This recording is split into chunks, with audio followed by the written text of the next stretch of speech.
So what distinguishes Dark Phoenix against the rest of the X-Men films?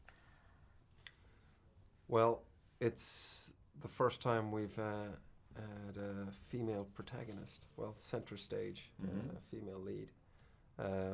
It's, I think, as you said earlier, it's everything that Simon really sort of loves about the X-Men universe in terms of the relationships and the characters, how they relate to one another. So it's a very character-driven piece. And then, of course, there is moments of great spectacle, like the opening of the film, and for sure the last act is pretty intense.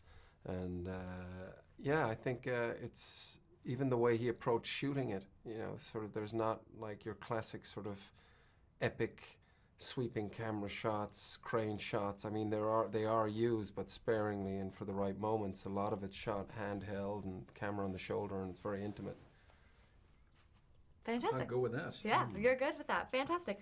And then for someone who hasn't seen an X-Men film before, how would you convince them that they can still come and see Dark Phoenix? I think this is a film that if you took all the superpowers out of it, it's about a family. It's about, they all live together. They've been living together for years. And one of the members of that family, the daughter, the sister, the wife, she is ill. She's unwell and mentally so.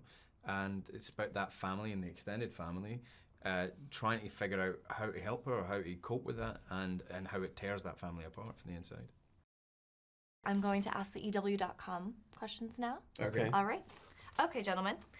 Did you two immediately have chemistry when you first met each other on First Class? We actually met each other almost 20 years ago on Band of Brothers. And I would say there was immediate chemistry. There was respect. And then we met on the road on a couple of scooters. Yeah, you terrified me. Yeah, I thought I was yeah, being like, chased by a drug dealer. For ages. I was like, hey, you know me? No, really. I couldn't see under the helmet, so I just said, no, no, no, no, no, no, no, no, no, no. And you speed off at the lights again. It's me, it's Fassbender. I was like, oh, dude.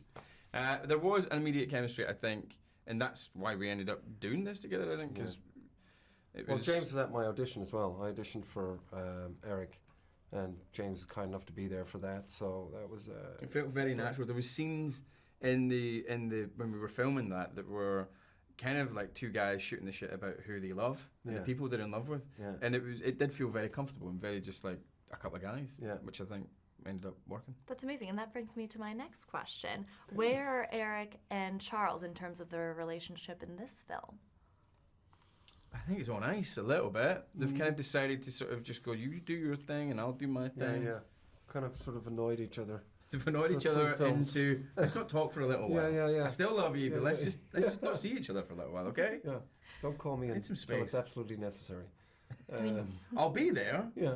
But just don't call me over for something. Make sure it's important. Yeah. I mean, both of your characters are very lovable, but if you had to pick another X-Men character to play, what would it be?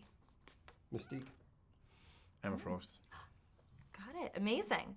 And how was Simon Kinberg as a director? This was his directorial debut. It was great. I mean, he kind of picked up from what he was like as a writer and producer, which was very chilled, very informed about what he's doing, and also very collaborative. So I was a little nervous for him, I got to say.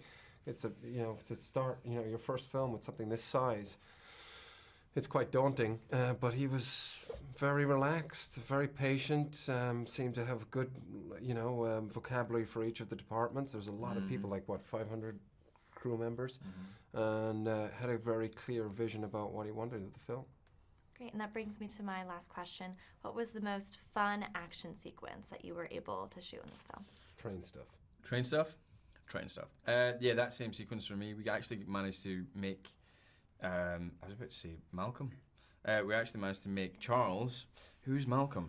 Actually managed to make, put Charles in the middle. Maybe that's why I was thinking, because I was about to say in the middle. Okay, there you So maybe that's why I got Malcolm in the middle. Put Charles in the middle of the action sequence and use him, and let him use his powers to be a part of it. Because quite often I find you get into an action sequence and they go like, we need to get rid of Charles real quick, because he can just go, everybody be chill, and everybody will be chill. So we managed to work him into that in a cool way. Amazing. So was that your favorite memory then in the shooting process of this film? No. No? No. But it was my favourite action sequence, Great. to answer that original question. I liked seeing Genosha. I liked, again, Simon's realization of that place. It was cool to see that would be, you know, the sort of place that Eric would dream up. You know, that's kind of like, in a way, his sort of end goal, finding a place where mutants can exist in safety under their own rules and laws.